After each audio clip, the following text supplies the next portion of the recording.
I think if you're not on board with that intro, then you're not going to be on board with the movie, and you're not going to get it. Yeah, exactly. If you don't get what Spike Lee's doing in that intro, then this whole movie's going to go way over your head. Yeah. Also, Spike Lee has a huge reputation for pushing the envelope and saying "fuck you." I'm pushing it more. If you've seen Bamboozled, you know how far he's willing to go. And he's very controversial. Yeah, but I think I think it paid off. I think that there's a lot of interesting subtext and stuff in this movie. Well, actually, not subtext. It's the text of the movie. Yeah, it's pretty straightforward. And it's funny because they got a lot of controversy because people were saying that it's not taking the KKK seriously because it's presenting them in a joking manner. But I think that's the point because it's saying how we don't take them seriously, and they are capable of doing all that crazy stuff. And well, I took it maybe the other way around, where they make them look like clowns. Yeah. Like they're unorganized. Yeah, you can you can persuade them. Yeah. To make make them believe what you want them to believe. They're not. They think that they're this like tight knit organization, and they're a joke. Yeah, and they're a fucking joke. But the movie also reminds you that, but they're a joke, but they are dangerous. It keeps that. It keeps switching those tones back and forth because it rides the line well. I think there's a great scene where they're out in a shooting range, and you don't know what you're shooting at until John David Washington, who plays Ron Stallworth, the character who the actual guy, he walks up and he sees that they're shooting at these grotesque cartoons of black people, and you realize just how dangerous these guys are and how serious and committed they are to this stupid idea. To their belief. Yeah. Also, amongst all that being the movie, I really thought it was cool, and it made an impact. It lets you know that these fuckers are no joke. Is at the end when they throw in the actual footage. Of Charlottesville. How it's like this is the birth, or this is the beginning of it. This is what we're.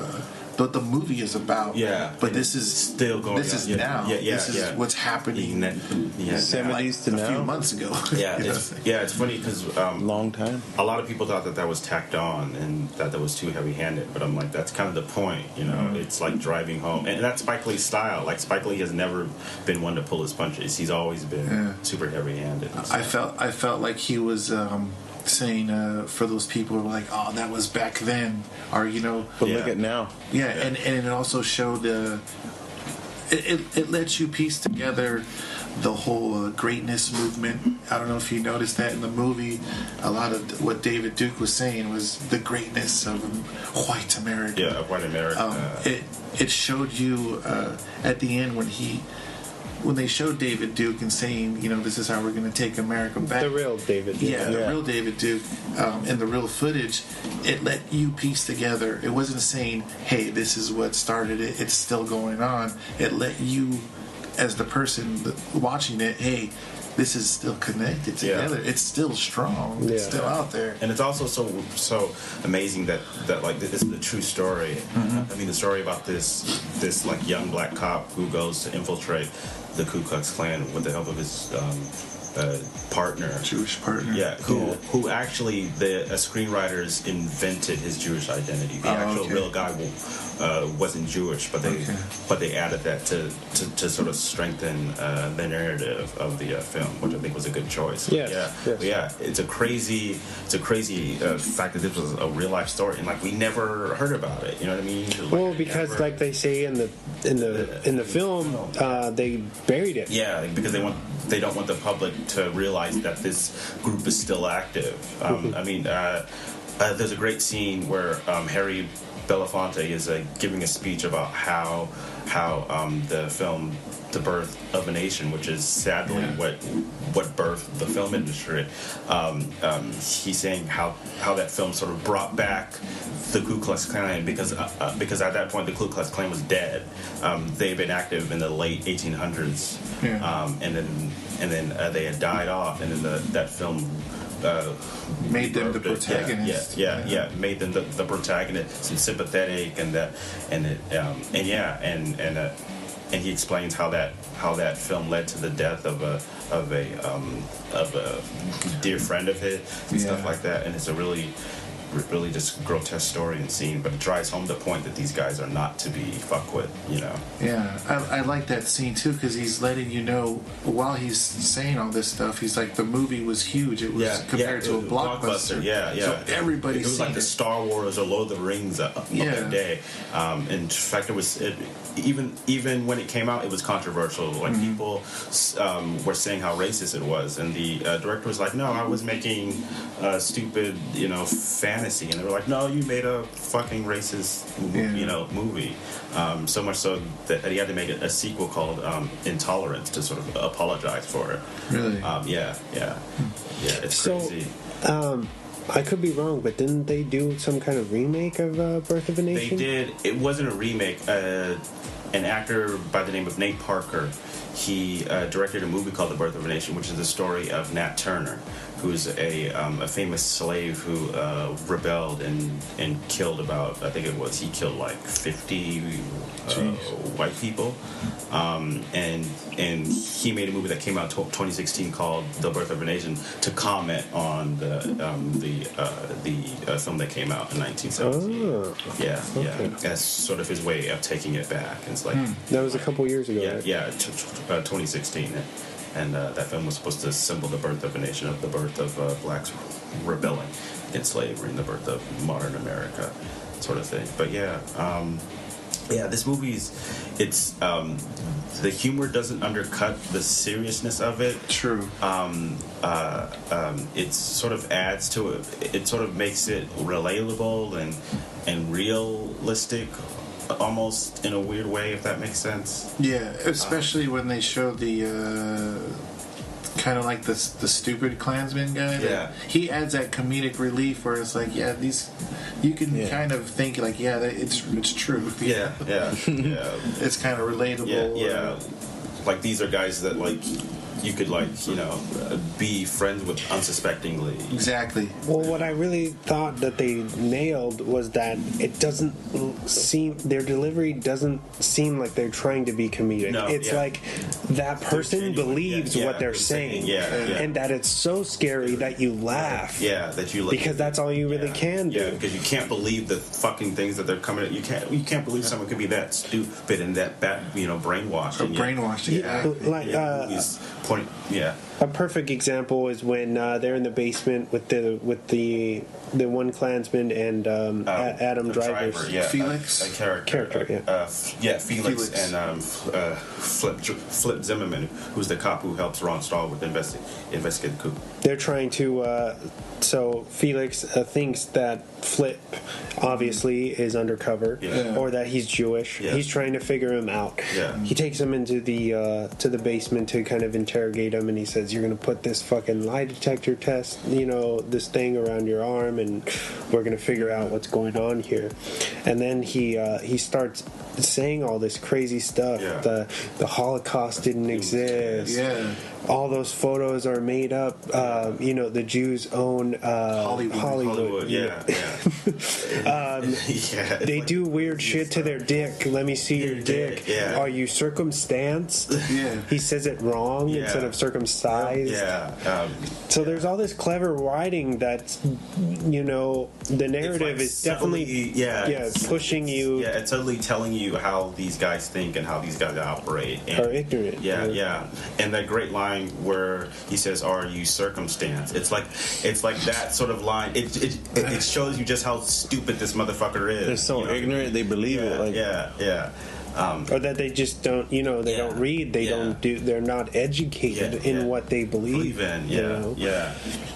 Yeah, it's a fucking great. And that's something that we're seeing daily on news, on Fox, and everything. Everywhere. Insane. Yeah, it's unfortunate. Yeah, and then another thing I love is the performances in this movie.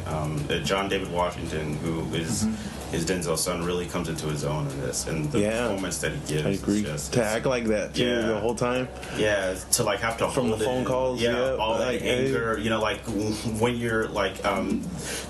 The movie shows that he follows Zimmerman as he infiltrates the Klan, and he's listening to all the conversations that he's having, and like you could just tell on his face when he's listening to them, the anger that he feels, and the sadness and the hurt.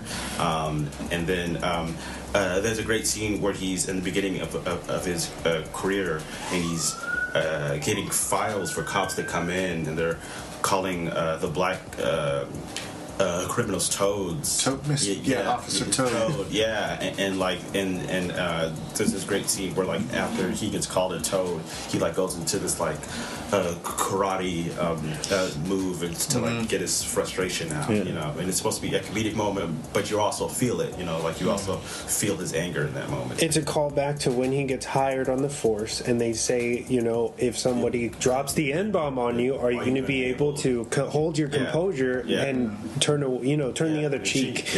And he says, you know, if I have to, I will. And that's what that scene is kind of referring back to, like to show you like this guy can do his job. Yeah, and I love how the film sort of places three different perspectives on the Black Student Union, the cops, and the Ku Klux Klan, and it sort of draws parallels between the cops and the Ku Klux Klan, because at the beginning of the movie, when Ron Stallworth is assigned to infiltrate the Black Student Union, his chief goes, as far as I'm concerned, the Black Panthers are the greatest threat to the American society, which is something that the Ku Klux Klan obviously sympathize with, and so it's sort of drawing parallels in the fact that there's a cop on the force that is like openly racist, and they're trying to cover up for that fact, and then at the end of the movie they try to cover up the case. You know, it's it's a fucking all that stuff sort of ties in together and stuff. Yeah. Very clean points, man. I know. I fucking love this movie. So. I know. I felt like they really showed it from the black point of view, seeing the white man as, you know, the common enemy.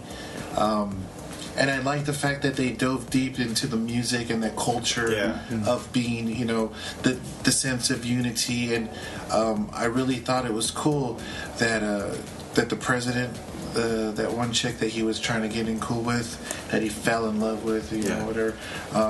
How she corrected him a few times. There was a lot of correction in this movie. Yeah, that's dope. She corrected him by saying, all power to all people, not just us, not just them, but all people should have all power. I thought that was cool because it was an individual message for all. Like they felt like they were standing up for people as a whole, because, you know, it's always going to be, no matter how you see it, us against them. No matter what, it's going to be two teams. It's going to be segregation, and they feel, hey, it should be all power to all people. I like that. I thought that was cool.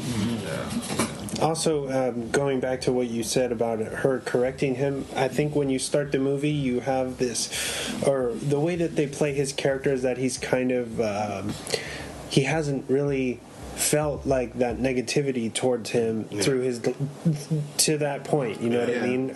Maybe he was kind of sheltered, or he's just, you know, because even when he's being interviewed for the job as a detective or whatever, or he's a beat cop, or starts off low, but he was an office cop. They say, like, you know, what are you going to do if somebody drops the N-bomb on you? And he says, oh, well, is that going to happen? Yeah. You know, like he thinks that's so weird. Yeah, he's so oblivious to the fact of that. And when he goes on, when he makes undercover, and he goes on his first job, and he goes to the the rally to watch what was his name again? Stokely Carmichael.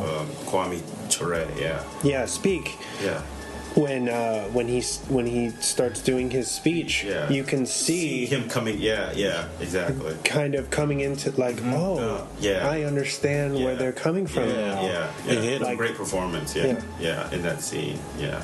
That whole thing, the whole way it's staged, the structure.